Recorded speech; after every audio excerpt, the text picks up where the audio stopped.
बड़े लीडरों के बड़े फैसले, सियासी और अस्करी क़यादत डट गई। भारतीय जासूस को सजाए मौत सुनाए जाने के फैसले पर किसी भी दबाव को खातिर में ना लाने का फैसला किया गया है। वजीर आज़म और आर्मी चीफ के दरमियान अहम मुलाकात हुई, जिसमें मुल्क की सलामती की सूरत हाल, ऑपरेशन रद्दुल फसाद और दीगर अहम अमूर पर भी गौर किया गया। मौके की नजाकत को जानते हुए नहायत अहम तरीन मुलाकात थी। सियासी और अस्करी क़यादत इस मामले पर डटी हुई है, मौक़िफ़ कायम रखा गया है। भारतीय जासूस को सजाए मौत सुनाए जाने के फैसले पर कोई भी दबाव नहीं लिया जाएगा। सियासी अस्करी क़यादत की अहम बैठक। भारतीय जासूस कुलभूषण यादव को सजाए मौत सुनाए जाने पर तबादला ख्याल। वज़ीर आज़म और आर्मी चीफ ने भारतीय दहशतगर्द के मामले में किसी किस्म का दबाव कबूल न करने का फैसला कर लिया। वज़ीर आज़म नवाज शरीफ से army chief general Qamar Javed Bajwa की मुलाकात में मुल्की सरहदी सिक्योरिटी की सूरत हाल पर भी गौर किया गया। दहशतगर्दों के खिलाफ ऑपरेशन रद्दुल फसाद का जायजा लेते हुए वज़ीर आज़म और आर्मी चीफ ने इस अज़्म का इयादा किया कि शरपसंदों का मुकम्मल खात्मा करके ही दम लेंगे। सियासी अस्करी क़यादत के दरमियान मुसल्लह अफवाज के पेशावराना उमूर पर भी बातचीत की गई। याद रहे, हमने तुम्हारे मना करने पर एटमी धमाके कर दिए थे। ये कुलभूषण क्या चीज है? वफाकी काबीना ने भारतीय जासूस के मामले पर सफारती माहौल संभालने की पॉलिसी तैयार कर ली। कौमी सलामती पर कोई समझौता नहीं होगा। वजीर आजम ने काबीना इजलास में दबंग ऐलान किया है। वजीर दिफा ख्वाजा आसिफ ने भी कुलभूषण यादव के मामले पर भारत को सख्त पैगाम दिया। वजीर आजम की जेर सदारत काबीना इजलास की अंदरूनी कहानी सिर्फ और सिर्फ न्यू न्यूज के पास है। बात भी कर लेते अपने नुमाइंदे नुमान मकसूद से। जी नुमान। जी बिल्कुल, फैसला ये किया गया है कि भारत को भरपूर जवाब दिया जाएगा, लेकिन वक्त आने के ऊपर, क्योंकि अब जराये का ये कहना है कि जो काबीना का इजलास था उसमें जो भारतीय हंगामा जो किया जा रहा है उस पर खामोशी से भारत को तिलमिलाने के लिए जो है वो देखा जा रहा है। और इस पर तमाम जो बयानात है वो जराये का कहना है कि इसमें तब मुनासिब वक्त पर जवाब दिया जाएगा। इनका तमाम का तमाम बयानात जो है वो भारत की जनब से जो इल्जाम दिए जा रहे हैं किए जा रहे हैं उस पर मुनासिब जवाब देने के लिए वो बयानात इकट्ठे किए जा रहे हैं और मुनासिब वक्त पर ही जवाब दिया जाएगा। वज़ीर आज़म ने कुलभूषण का नाम लिया बगैर जो है वो जराये का कहना है कौमी सलामती को अव्वलीन तरजीह करार दिया है। और काबीना ने जो भारतीय हुकूमत को जो जवाब में जल्दी ना करने की जो वजारत खारजा की जो पॉलिसी है उसमें जराये का कहना है कि उसको तौसीक की है। और ख्वाजा आसिफ ने जो कल वाला बयान था वो पॉलिसी बयान जो है वो आज दोहराया था और मामले को जो है बहुत शुक्रिया नुमान मकसूद।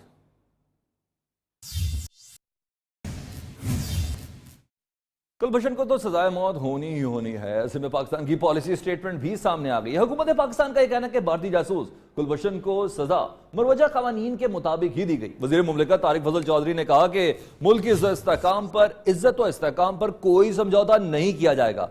कुलभूषण के साथ कोई इम्तियाजी सलूक नहीं किया गया। इसकी जगह किसी और मुल्क का जासूस होता तो इसे भी कानून के मुताबिक ही सजा दी जाती। कुलभूषण के हवाले से जो फैसला किया गया है वो पाकिस्तान में जो हमारे मुरवजा कवानीन है, जो लॉ ऑफ द लैंड है, उसके मुताबिक किया गया है।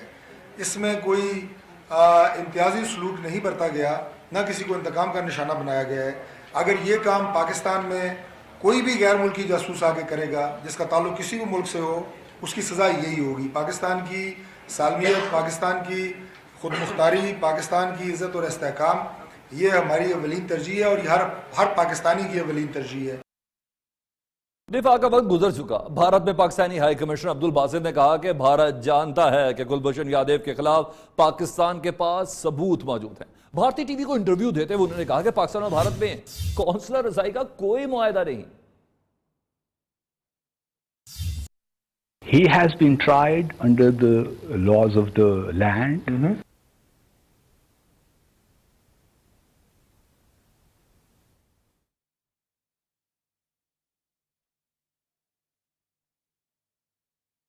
कुछ मुल्की मामलात की बात करें तो यहां तो खजाने के मुंह खोले जा रहे हैं। आम इंतखाबात में एक साल रह गया और वजीर आजम ने गरीब पाकिस्तानियों के लिए खजाने के यूं कहिए कि मुंह ही खोल दिया। हज खर्चात में इजाफा मुस्तरद किया।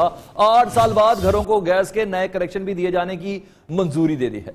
गरीब पाकिस्तानियों को आशियाना फराम करने का वादा भी कर लिया और 60,000 डेली वेजेस की मुलाजमतों को तहफ़्फ़ुज़ देने का भी ख्याल आखिरी साल में आ ही गया। आम इंतखाबात में 1 साल रह गया। नवाज हुकूमत का गरीबों को नवाजने का फैसला। वफाकी काबीना के इजलास में हज पॉलिसी 2017 की मंजूरी। वजीर आजम ने हज अखराजात में इजाफे की तजवीज मुस्तरद कर दी। गैस के नए कनेक्शन पर 8 साल से आयद पाबंदी खत्म। गरीबों को आशियाना फराहम करने के लिए 10 रोज में तजावीज तलब कर ली। 60,000 से जायद डेली वेजेस मुलाजमीन की किस्मत का फैसला भी आ गया।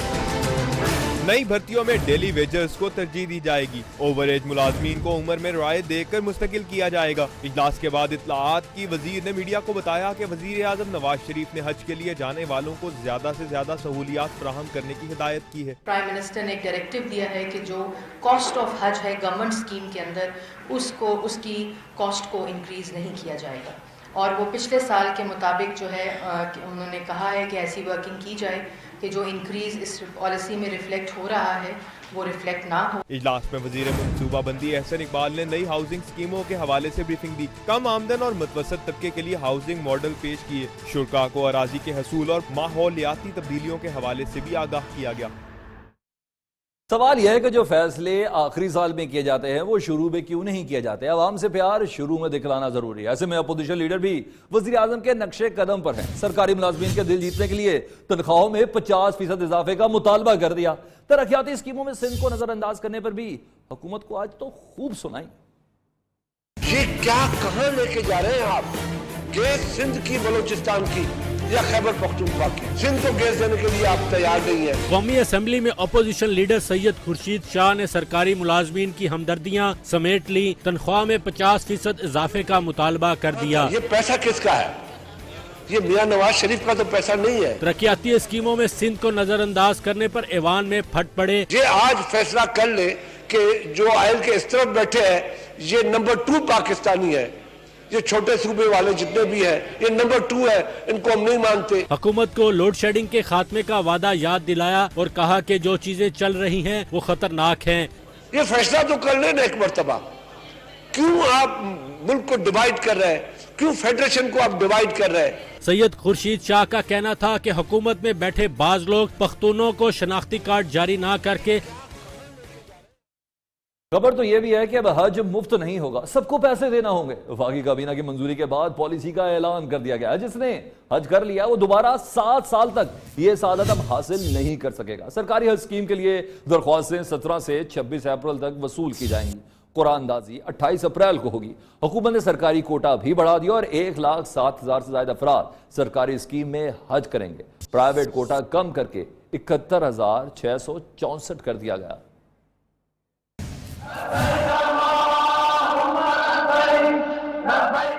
मुफ्त हज की सहूलत खत्म, कोई शख्स 7 साल से पहले दूसरा हज नहीं कर सकेगा। वजीर मजहबी अमूर सरदार यूसुफ ने हज पॉलिसी पर ब्रीफिंग दे दी। सरकारी स्कीम के तहत 7 साल की ये पाबंदी होगी। जिसने हज किया है वो 7 साल तक वो अप्लाई नहीं कर सकता। हुज्जाजे इकराम को सहूलियात के हवाले से वजीर मजहबी अमूर ने कहा कि आज़मीन हज को 24 घंटे ट्रांसपोर्ट फराहम की जाएगी और वापसी पर 5 लीटर जमजम एयरपोर्ट पर दिया जाएगा। 5 लीटर जमजम जो है सऊदी अरब में या पाकिस्तान के एयरपोर्ट पर मुहैया किया जाएगा। सऊदी अरब में भी वहाँ दे सकते हैं, एयरपोर्ट पर साथ लेना चाहे तो साथ भी ला सकते हैं। सरदार यूसुफ ने बताया कि पाकिस्तान का 1,79,000 का हज कोटा बहाल हो चुका। 1,07,526 अफराद सरकारी और 71,684 प्राइवेट तौर पर हज अदा कर सकेंगे। यह आपको बताएं कि आवाम का पैसा, आवाम का सरमाया, आवाम का टैक्स कहां जा रहा है ये बताते हैं। वज़ीर आज़म नवाज शरीफ के रमा बरस गैर मुल्की शाहाना दौरे, कौमी खजाने को करोड़ों रुपए भरने पड़े। सिर्फ स्विट्जरलैंड के दौरे पर 7.5 करोड़ रुपए से जायद लुटा ही दिए गए। दीगर 3 गैर मुल्की दौरों पर 8 करोड़ रुपए खर्च हुए।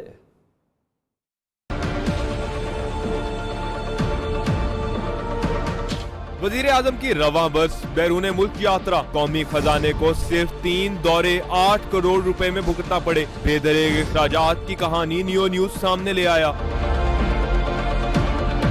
दस्तावेजात के मुताबिक जनवरी में वजीर आजम 12 रुकनी वफद लेकर स्विट्जरलैंड गए तो कौम को 7 करोड़ 64 लाख रुपए का झटका लगा। 22 से 24 फरवरी को तुर्की के 3 रोजा दौरे में 19 लाख रुपए खर्च किए गए। फौज जफर मौज के 27 अरकान और मीडिया के नुमाइंदे भी सरकारी अखराजात पर अनकरा गए।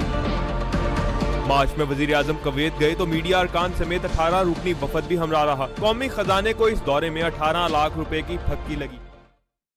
लेकिन सोचना तो हमारा हक है कि ये क्या हो रहा है, क्योंकि इलेक्शन कमीशन अराकीन ने पार्लियामेंट के असासों की तफसीलात जारी की है। खैबर पख्तूनख्वा में इक़्तिदार मिलने के बाद चेयरमैन तहरीक इंसाफ के असासों में 10, 20, 25, 50 नहीं 100 गुना इजाफा हो गया है। 2013 में इमरान खान के असासों की मालियत सिर्फ 1 करोड़ 40 लाख रुपए थी, 3 साल में बढ़कर 1 अरब 33 करोड़ 75 लाख तक पहुंची है।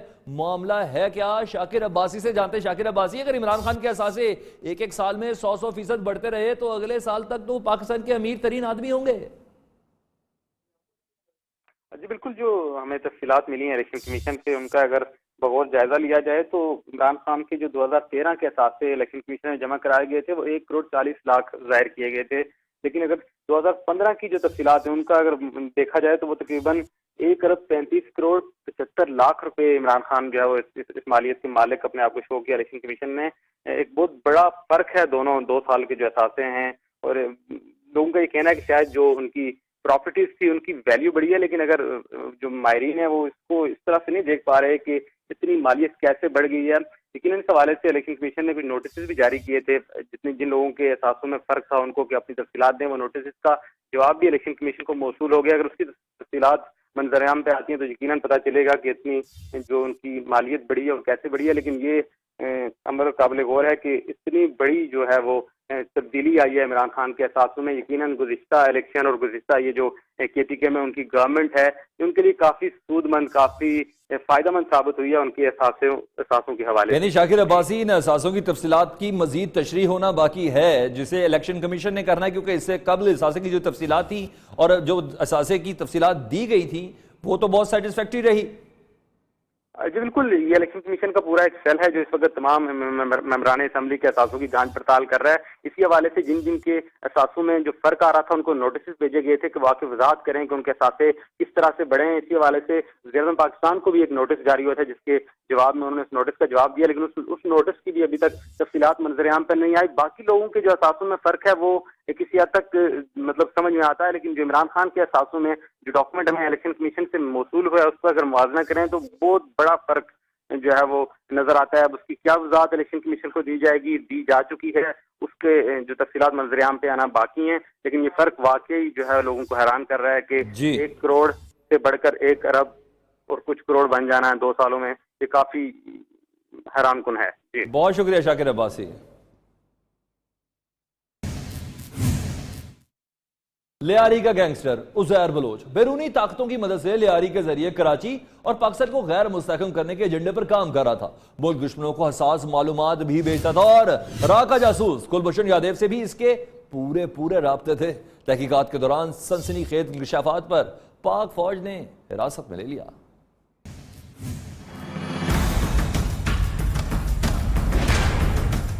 कुलभूषण से राबते, गैर मुल्की एजेंसियों को मालूमात बेची, उज़ैर बलोच का अंजाम करीब। ज़राए ने कहा कि उज़ैर बलोच ने चंद दिन कबल दौरान तफ्तीश एतराफ़ किया कि वो भारतीय खुफिया इदारे रॉ समेत एक और पड़ोसी मुल्क की एजेंसी से राब्ते में था। उज़ैर बलोच ने यह भी माना था उसका भारतीय जासूस कुलभूषण यादव से भी राब्ता था, जिसके बाद उज़ैर बलोच का मुकदमा मिलिट्री कोर्ट में चलाने का फैसला किया गया। तर्जमान पाक फौज मेजर जनरल आसिफ गफूर ने उज़ैर बलोच की गिरफ्तारी की तस्दीक कर दी। उज़ैर बलोच की गिरफ्तारी पाकिस्तानी आर्मी एक्ट 1923 के तहत की गई। शर्म तुमको मगर नहीं आती। मोदी सरकार गाय बैलों को तो तहफ़्फ़ुज़ फराहम कर सकती है क्योंकि वो उन्हें माँ का दर्जा देते हैं, लेकिन भारत में रहने वाली औरतों को नहीं, जो कि असल में माँ होती है। बंगाल की वज़ीर आला के सर की कीमत लगाने पर अदाकारा और सियासतदान जिया बच्चन ने मोदी सरकार पर कड़ी तनकीद कर दी। गाय को बचाते हो, औरतों को क्यों नहीं? गायों को आप बचा सकते हैं, महिलाओं के ऊपर अत्याचार हो रहा है। बीजेपी हुकूमत से भारतीय सियासतदान भी परेशान। औरतों के तहफ़्फ़ुज़ के बजाय गाय बैलों की हिफाजत मोदी सरकार की अव्वलीन तरजीह। राज्यसभा में जया बच्चन ने बीजेपी पर तंज के तीरों से खूब वार किया। गायों को आप बचा सकते हैं, महिलाओं के ऊपर अत्याचार हो रहा है, इस तरह से आप लोग बात कर रहे हैं। एक लड़का, एक मेंबर आपका इस तरह से जया बच्चन ने BJP youth member Yogesh Varshney पर तनकीद करते हुए कहा कि किसी को हक नहीं पहुंचता कि औरतों के बारे में ऐसा बयान दे। गायों को आप बचा सकते हैं, महिलाओं के ऊपर अत्याचार हो बात यही खत्म नहीं हुई। भारतीय रियासत बंगाल की वजीर आला पर मुसलमानों की हिमायत करने का इल्जाम आयद किया गया है। बीजेपी यूथ विंग के रुकन ने ममता बनर्जी के सर की कीमत तक लगा दी है। राज्यसभा में क्या था, हंगामा हो गया। मोदी सरकार के कारकुन नापे से बाहर हो गए। हुक्मरान पार्टी की यूथ विंग ने मगरबी बंगाल की वजीर आला ममता बनर्जी के सर की कीमती लगा दी। हिंदू ग्रुप पर बंगाल में लाठीचार्ज पर मुश्तइल BJP youth member Yogesh Varshney ने ममता बनर्जी का सर कलम करने पर 11 लाख रुपए इनाम देने का ऐलान कर दिया। ममता बनर्जी का सर काट कर लाने वाले को 11 लाख रुपए का इनाम मैं दूंगा, ये योगेश वार्ष्णेय अपने मुंह से कह। राज्यसभा में अपोजिशन पार्टियों के अरकान बीजेपी रुकन के बयान पर आग बगोला हो गए।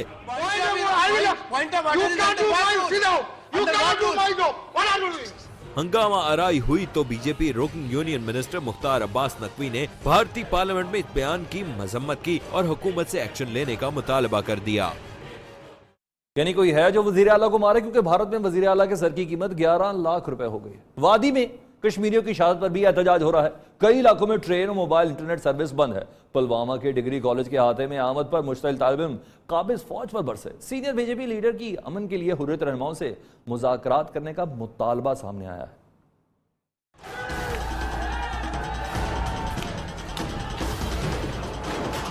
मकबूजा कश्मीर में शहादतों पर मुजाहरे जारी, वादी में मुकम्मल हड़ताल।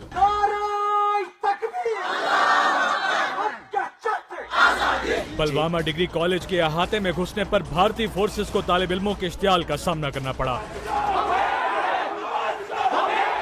कश्मीरी तालिब इल्मों ने आजादी के नारे लगाते हुए मुजाहरे किए और पत्थर मार मार कर काबिज फौज की गाड़ियों को कॉलेज के अहाते से निकलने पर मजबूर कर दिया। कांग्रेस के सीनियर रहनुमा चिदंबरम भी कहने पर मजबूर हो गए हैं कि कश्मीर भारत के हाथ से निकल रहा है।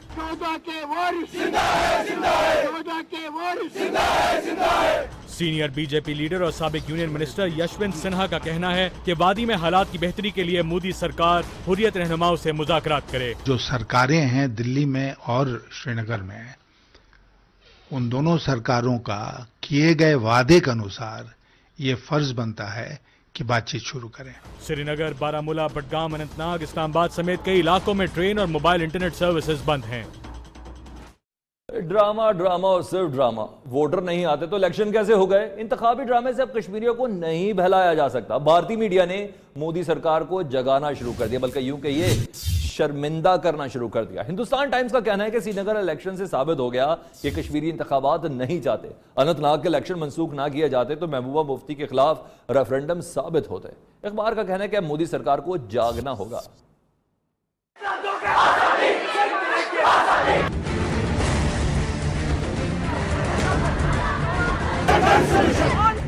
वोटर नहीं आते तो इलेक्शन किस चीज का? भारतीय मीडिया ने भी मोदी सरकार को आईना दिखा दिया। भारतीय अखबार हिंदुस्तान टाइम्स ने लिखा कि 7% टर्नआउट किसी भी सूरत अवामी राय की तर्जुमानी नहीं करता।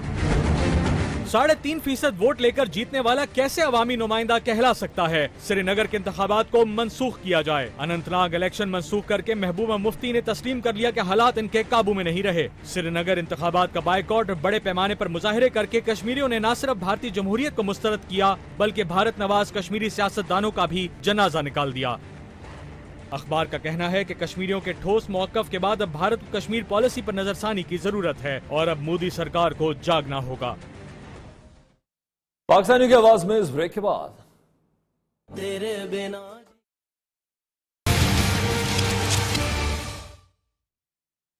वेस्ट इंडीज के खिलाफ फतह का समर मिल गया। आईसीसी वनडे की नई रैंकिंग में पाकिस्तान को एक रेटिंग पॉइंट मिल गया। हफीज की बैटिंग और बॉलिंग में तो तरक्की हुई दूसरे नंबर के ऑलराउंडर भी वो बन गए। आईसीसी वनडे रैंकिंग पाकिस्तान की 90 पॉइंट्स के साथ 8वीं पोजीशन मुस्तहकम है। इंडीज 1 पॉइंट की कमी के साथ 83 पॉइंट्स के साथ 9वीं पोजीशन पर मौजूद है। वनडे रैंकिंग में जनूबी अफ्रीका पहली पोजीशन पर विराजमान है। बैटिंग दर्जाबंदी में नौजवान बैट्समैन बाबर आजम एक दर्जा तरक्की पार कर 8वीं पोजीशन पर आ गए, जबकि मोहम्मद हफीज 6 सीढ़ियां पार करके टॉप 20 में शामिल हैं। तीसरे वनडे के सेंचुरी मेकर शोएब मलिक की कैरियर बेस्ट 15 दर्जे तरक्की हुई, वो 45वें नंबर पर हैं। बॉलिंग दर्जाबंदी में जनूबी अफ्रीका के इमरान ताहिर सरफहरिस्त हैं। टॉप 10 बॉलिंग साइड में कोई भी पाकिस्तानी खिलाड़ी शामिल नहीं।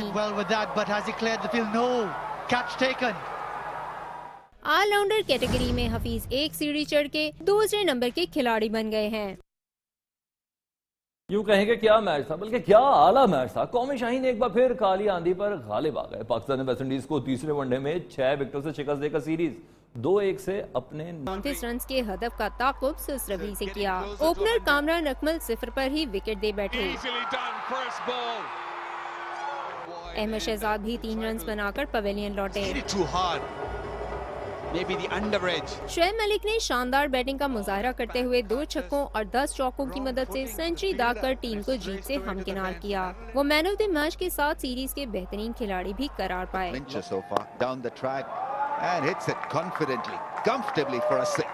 मोहम्मद हफीज ने भी जिम्मेदाराना 81 रन बनाए। इससे कबल वेस्ट इंडीज ने मुकर्ररा 50 ओवर्स में 9 विकेटों पर 233 रन बनाए थे।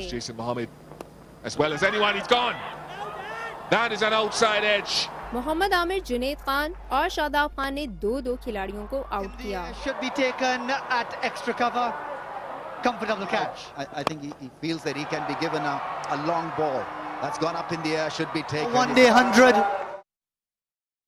पाकिस्तान भारत के बड़े स्पोर्ट्स स्टार शुएब मलिक और सानिया मिर्जा को शादी के बंधन में बंधे 7 साल हो गए। शुएब मलिक ने वेस्ट इंडीज के खिलाफ वनडे सीरीज के मैन ऑफ द सीरीज का एजाज शादी के तोहफे के तौर पर सानिया के नाम किया।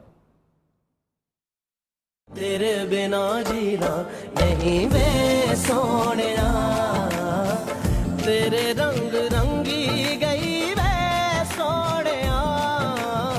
शुएब मलिक और सानिया मिर्जा की शादी के 7 साल मुकम्मल। कौमी ऑलराउंडर शुएब मलिक ने टेनिस क्वीन सानिया मिर्जा को क्या खूब तोहफा दिया। काली आंधी के खिलाफ टेस्ट मैच में सेंचुरी दागकर एहलिया के नाम कर दी। गियाना से शुएब मलिक ने सानिया मिर्जा को ट्विटर पर शादी की सालगिरह की मुबारकबाद दी। कहते हैं सानिया ने ख्वाबों को ताबीर और हौसलों को नई ताकत दी।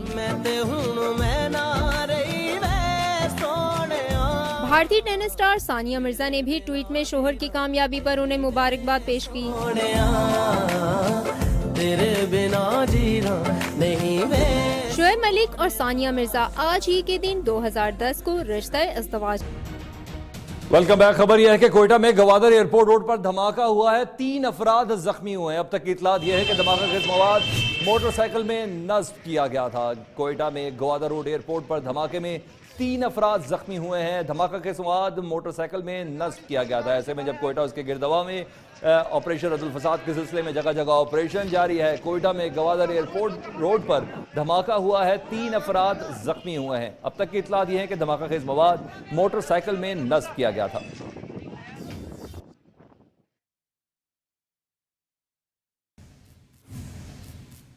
खबर यह है कि एहतजाज करना है तो मेट्रो बंद कर दो। मुल्तान वाले भी लाहौरियों के नक्शे कदम पर चल पड़े। न्यू मुल्तान में मेट्रो बस अंडरपास ना बनने पर ताजरों मकामी अफराद ने मेट्रो बस को रोक दिया।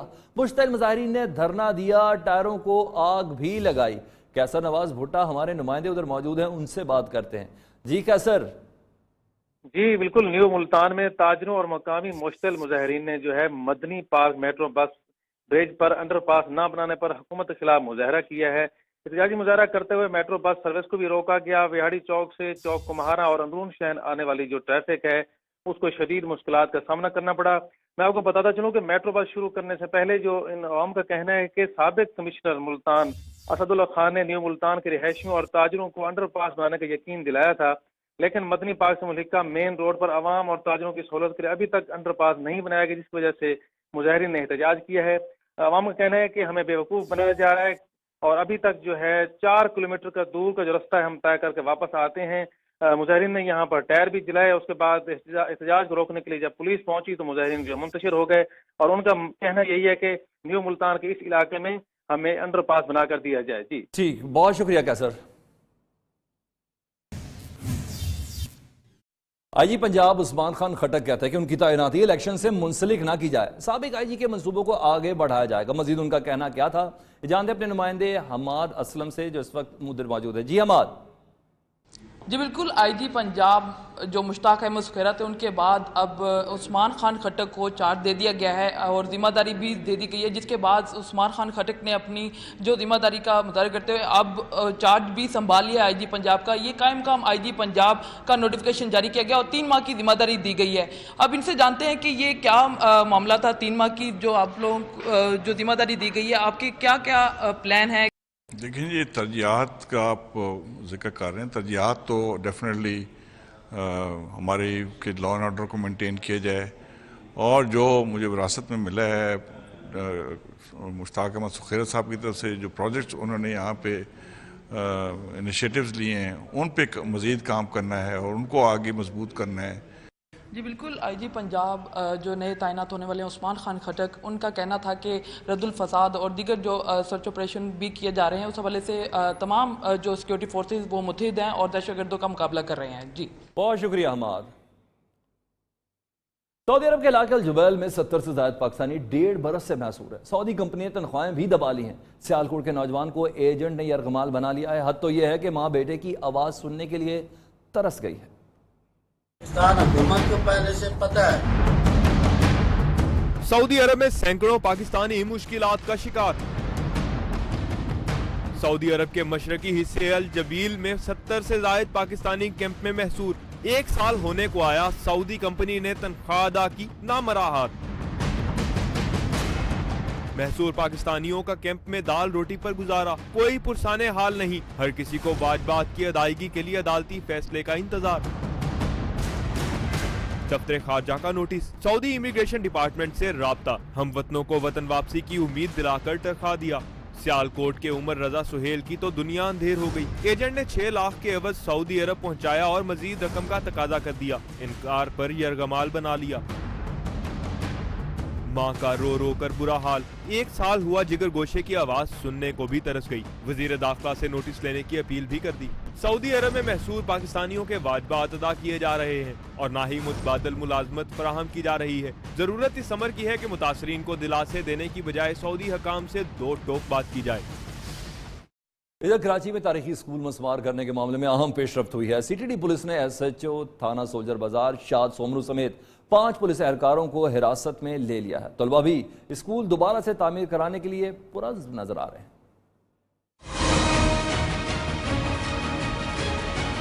सोल्जर बाजार में तालीमी इमारत गिराए जाने का मामला, CTD ने SHO समेत 5 पुलिस एहलकारों को हिरासत में ले लिया। पुलिस जराये के मुताबिक इब्तदाई पूछताछ में 5 एहलकारों का किरदार मशकूक है। इलाका पुलिस ने बरवक्त कार्रवाई नहीं की। सूबाई वजीर तालीम के दावे तो खोखले निकले। 4 रोज गुजर जाने के बावजूद मलबा उठाया न जा सका। स्कूल के मलबे पर इल्म की शम्मा आज भी रोशन रही। स्कूल बचाने की जंग और एहतजाज शुरू करने का फैसला अब मासूम तलबा ने खुद ही कर लिया। दूसरी जानिब मुत्तहिदा के रुकन सूबाई असम्बली महफूज यार खान ने शफाफ तहकीकात के लिए सिंध हाई कोर्ट में दरख्वास्त दायर कर दी है, जिसमें महकमा तालीम, महकमा सकाफत, IG सिंध और दीगर को फरीक बनाया गया है। पाकिस्तान, यहाँ साइबर हरासमेंट के वाक़यात जोर पकड़ने लगे हैं। गुज़िश्ता 4 माह में रिपोर्ट होने वाले 41% वाक़यात में पंजाब पहले, सिंध दूसरे और खैबर पख्तूनख्वा तीसरे नंबर के साथ सर फहरिस्त रहा। डिजिटल राइट्स फाउंडेशन की रिपोर्ट में अहम इंकशाफात सामने आए हैं, जिसे रिपोर्ट करेंगी रूबा अरूज। पाकिस्तान में साइबर हरासमेंट के वाक़यात बढ़ने लगे। डिजिटल राइट्स फाउंडेशन की रिपोर्ट जारी। 1 दिसंबर से 31 मार्च तक साइबर हरासमेंट हेल्पलाइन पर 513 शिकायत मौसूल हुई। 65% शिकायत खुद खवातीन की जानिब से, जबकि 37% शिकायत खवातीन की तरफ से मर्दों ने दर्ज कराई। 303 शिकायत खुद मुतासरा खवातीन की जानिब से, 90 किसी दोस्त की मदद से, जबकि 62 खानदान की मदद से दर्ज कराई गयी। शिकायत जाली प्रोफाइल, ऑनलाइन ब्लैकमेलिंग, तस्वीर फोटोशॉप करने, नाजेबा पैगामात भेजने, हैकिंग, करेंसी फ्रॉड और दीगर ऑनलाइन जराइम पर मौसूल हुई। लिए चलेंगे आपको इस्लामाबाद, वज़ीर खजाना इसहाक़ मीडिया से गुफ्तगू कर रहे हैं।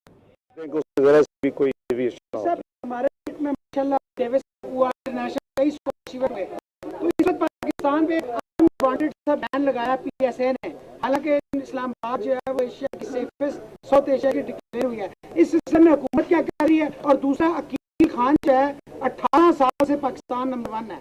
एहसामुल हक को तो सब याद रखते हैं, लेकिन जो पाकिस्तान के लिए पाकिस्तान में खेलता है, कई उसने टूर्नामेंट जिताए हैं, उसके हवाले से क्या हो रहा है? वो एक एकेडमी बनाना चाह रहा है, कई साल से लिख रहा है, लेकिन उसका कुछ नहीं हुआ। बहरहाल ये वाकई वजीर जो हैं वही इसका सही जवाब दे सकते हैं। मेरे पास कोई पेंडिंग रिक्वेस्ट को कुछ नहीं है, लेकिन मैं पीरजादा साहब से बात करूंगा जो आपने फरमाया।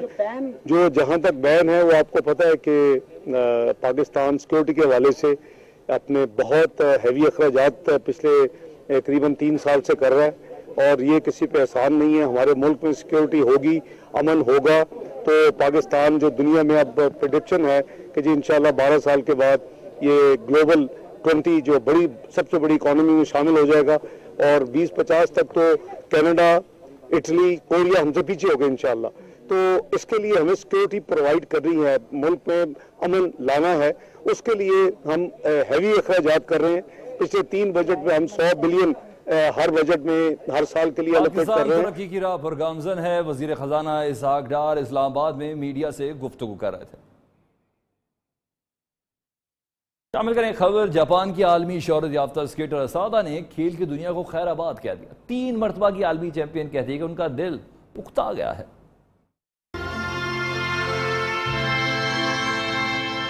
जापानी फिगर स्केटर मात असादा ने शोहरत की बुलंदियों पर रिटायरमेंट का ऐलान कर दिया। 26 साल स्केटर दुनिया में ट्रिपल एक्सल जंप की माहिर इकलौती खातून मानी जाती हैं।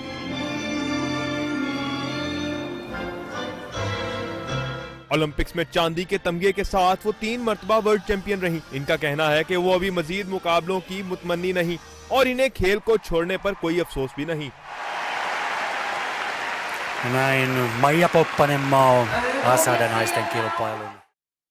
न्यूयॉर्क 6 से अब तक के लिए इतना ही। देखते रहिए न्यू पाकिस्तानियों।